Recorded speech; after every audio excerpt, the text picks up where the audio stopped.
moment. This is kind of a different scene, but where Nolan and Cecil are talking in like the hospital, Hmm. and we know that Cecil has banished dark blood and is definitely pretty suspecting. If not, he already kind of knows that it was Nolan that killed the Guardians. Yeah. But Nolan doesn't know that. So we kind of get to see a fun little scene where I feel like Cecil is almost talking about Nolan to Nolan, but he's like talking about Dark Blood. Hmm. Um, I just thought it was a fun little interaction. Yeah. Well, and it's crazy that Nolan is the one being like, oh, did Damien Darkblood kill all of the Guardians of the Globe? Like, Yeah. knowing that he did it, like, it's just Right. so psychotic to me. Right. Right. It's like, Right. and then at one moment, Cecil says, because Mark like hasn't been listening to him, like Mm. in reference to the previous episode.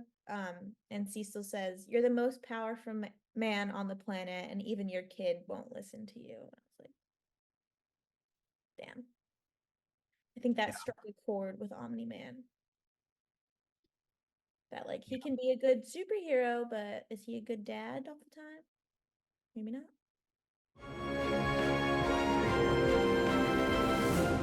Hi, I'm Alex. Enjoying this show on the Aspect Network? Then you should check out my show, Philosophy of X. Each week, I pair an X Men character, story, or concept with a relevant philosophical topic and explore how the two relate to one another. Join me on my journey to examine the world of X Men through philosophy. And now, back to the show. And I think it's good, like just foreshadowing to Mark rebelling against his Mm, father and the yeah. Viltrumites. Um, I also like how Nolan's pretending like, he thinks it's dark blood and he's like, I can go beat some sense into him or whatever. Even though, like, if it was dark blood, that means dark blood already whooped Omni-Man plus all the Guardians. Yeah. Um, but Nolan's acting all tough, um, just to kind of shift the blame to someone. Yeah, he's like really trying to push the narrative that he didn't do it, but like it's Yeah. everyone knows Nolan. Even your wife knows knows. Yeah, I mean, and all the Debbie stuff in this episode is probably the highlight for me. Hmm. Um, because this is where she finally does confront him and tells him that she knows and is very upset that he did it. Do you think she's more upset that he murdered people or that he Why? like covered it up and didn't say anything? I definitely think it's a combination of both, but I would say she's more mad that I don't know, I kind of feel like she's more mad that he lied. Yeah.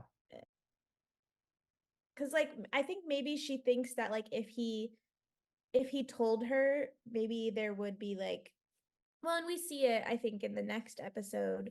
Let me double check my notes.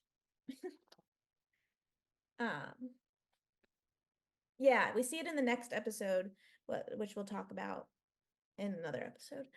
But she like questions why he does it. And so I think that like if Omni-Man told her, like maybe she thinks that there's a reason why. So I think Mhm. at first she's mad that he hid it from her because Yeah. she doesn't know why he did it. Right. And then it transforms into like a she's mad at him because he did it Yeah. and the reason why. Yeah. Guess either way, she's pretty mad. Yeah, the whole Art and Debbie scene is kind of crazy too because we just see Art scanning his suit and just like pieces of the Guardians of the Globe are just all over his suit. Yeah. And Art can even tell that he can determine like which blood on the suit is the oldest, and is able to deduct that. That means Nolan struck first. Mm-hmm. Um, Yeah. And you can tell that Debbie's like trying to like make it so that like he isn't the villain. But he is. I know. Just has to Yeah, yeah. he is. Or it was Dark Blood. I don't know. Still torn. Still figuring that one out. But I also really like after Nolan or after Debbie confronts him, he like punches a hole in the wall and then he sits down and he really does seem like bummed out that he knows kind of his nice little family life is coming to an end. Yeah. Um, he also, I think this is the in this scene, he's like, you just gotta trust me, and if you can trust me, then it'll all be fine. Because obviously, I suppose the Viltrumites would come and rule the earth, but if she's chill with it, then they'll be fine. But Yeah. that isn't even really revealed in this part.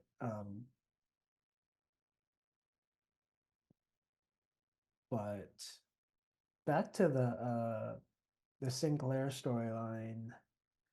Um,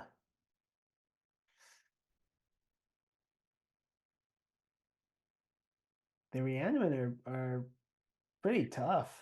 That is also another scary thing about this episode is when, like you said, we see the fight go on. We see that the Reanimin are actually really strong.